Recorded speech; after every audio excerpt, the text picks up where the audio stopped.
नाजरीन, आप देख रहे हैं शहाब टीवी। मैं आपका दोस्त अब्दुल हमीद साहिल। वैशाली रसूलपुर हबीब गांव की रहने वाली 20 साल गुलनाज को 3 भगवाधारियों ने केरोसिन छिड़ककर आग लगाकर जिंदा जलाकर मार डाला। ये सब कुछ ऐसे नहीं हो गया। पिछले कई महीनों से वैशाली गांव के रहने वाले ये तीनों गुंडे, ये मवाली उस 20 साल मुस्लिम बच्ची के पीछे लगे हुए थे। उसके साथ छेड़खानी किया करते थे, गंदे गंदे कमेंट्स किया करते थे, जिससे तंग आकर गुलनाज ने, जो उसमें से मेन जो नौजवान था जो उसके पीछे लगा था, जिसका नाम सतीश कुमार बताया जा रहा है, उसके पिता और उसके घर वालों से जाकर शिकायत की। उसके पिता हरिंदर राय से बताया कि आपका बेटा मेरे पीछे लगा हुआ है, मेरे साथ बदतमीज़ी करता है, छेड़खानी करता है, उसे समझाइए। लेकिन मामला कुछ उल्टा हो गया। हरिंदर राय ने अपने बेटे की शिकायत सुनकर उल्टा ऐसे ही नसीहत दे डाली कि वो सतीश कुमार का कहना मान ले और उसके साथ एक बार माफ़ कीजिएगा सो जाए, जिस पर उस बच्ची ने इनकार कर दिया। तो हरिंदर राय ने उसे जान से मारने की धमकी भी दी और ये कहा कि उसकी जान चली जाएगी, लेकिन उसने उसकी परवाह ना की। बता दें कि गुलनाज 20 साल की जवान बच्ची है। उसके पिता मुख्तार का इंतकाल हो चुका है और उसकी माँ समना खातून सिलाई कढ़ाई करके अपना और अपनी बच्ची का पेट पालती हैं। दिन भर जब वो घर में जो काम होता है उसका कचरा फेंकने के लिए वो एक नई बनने वाली सड़क पर जाकर कचरा फेंकती थी, जहाँ ये ओबाश नौजवान, ये भगवाधारी जिसका नाम सतीश कुमार बताया जा रहा है, इसके साथ रोज़ छेड़खानी करता था, बदतमीज़ी करता था, गंदे कमेंट्स करता था। आखिर वो मनुष्य दिन भी आया, वो मनुष्य घड़ी भी आई। 30 अक्टूबर की शाम 5 बजे फिर एक बच्ची गुलनाज कचरा फेंकने के लिए उस सड़क पर गई, जहाँ ये सतीश कुमार अपने 2 दोस्तों शकुल देव और चंदन कुमार के साथ बैठा हुआ था। इसने फिर छेड़खानी की, गंदी गंदी हरकतें की और उसके साथ रात गुजारने की बात की, जिससे इनकार करने पर सतीश कुमार बुरी तरह भड़क उठा। अगर क्यों ना भड़के भाई, भगवाधारी है, भगवाइयों का साथ उसे हासिल है, बीजेपी का साथ उसे हासिल है, बजरंग दल का साथ उसे हासिल है, भगवाइयों को तमाम भगवा तंजीमों का साथ हासिल है जो इस्लामोफोबिया का शिकार हैं, जो ज़रा ज़रा सी बात को हिंदू मुसलमान बना देती है। वो आपे से बाहर हो गया और उसने अपने साथियों की मदद से ना सिर्फ उसे गंदी गालियाँ दी बल्कि उस पर केरोसिन छिड़क कर आग लगा दी, जिससे वो 90% झुलस गई और उसे अस्पताल में भर्ती किया गया। 90% झुलसी गुलनाज 15 दिन तक ज़िंदगी और मौत की जंग लड़ती रही और आखिर वो जंग 15 दिन के बाद वो जंग हार गई और इस दुनिया को छोड़कर, कई सवाल हम सब के सामने छोड़कर इस दुनिया से चली गई। मेरा नाम हुआ गुलनाज खातून। मैं ग्राम पंचायत राज रसूलपुर हबीब से बोल रही हूँ।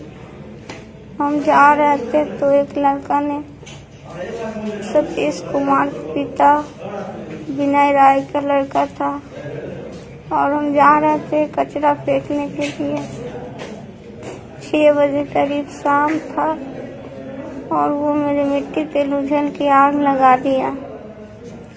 गुलनाज ने मरते मरते अपना बयान भी दिया है और उसने उस बयान में साफ साफ इन तीनों का नाम लिया है और उस पूरे परिवार का नाम लिया है जिसने उसके साथ बदतमीज़ी की, उसके साथ गंदा सौदा करना चाहा। उसने हरिंदर सिंह का भी नाम लिया है जिसने अपने बेटे के साथ सोने के लिए कहा था। उसने सतीश कुमार का नाम लिया है, चंदन कुमार का नाम लिया है और शकुल देव का नाम लिया है कि इन लोगों ने मिलकर उसे जलाकर मारा। लेकिन अफसोस कि अब तक कानून का हाथ इन तीनों तक नहीं पहुंच सका। ये तीनों मुलजिम, ये अपराधी आज़ाद घूम रहे हैं। अगर ये मामला कहीं और का होता, कुछ और होता, तो अब तक ईंट से ईंट बजा दी गई होती, गोदी मीडिया ने इस इशू को सर पे उठा लिया होता। लेकिन मामला एक मुस्लिम बच्ची का है ना, इसलिए खामोशी है। राहुल गांधी भी इस वक्त बहुत खामोश है। अभी जो कांड हुआ था हाथरस का, तो लड़कर गिर कर लाठियां खाकर भी वो वहां तक पहुंचे थे, लेकिन यहां पहुंचने की किसी ने जहमत गवारा न की। क्यों करेंगे? आखिर मुस्लिम बच्ची का मामला है ना। अगर राहुल गांधी इसके न्याय के लिए आवाज़ बुलंद करेंगे तो उन पर मुस्लिम तुष्टिकरण का इल्ज़ाम लग जाएगा। और बीजेपी तो वैसे ही मुस्लिम दुश्मन समझी जाती है, उसके सारे मंसूबे ही इस्लाम दुश्मनी पर मबनी होते हैं। बजरंग दल, विश्व हिंदू परिषद ये तो चाहते ही यही है कि इस्लाम को, मुसलमानों को बदनाम किया जाए। तो भला इस बच्ची के लिए, इसके न्याय के लिए आवाज़ क्यों उठने लगी?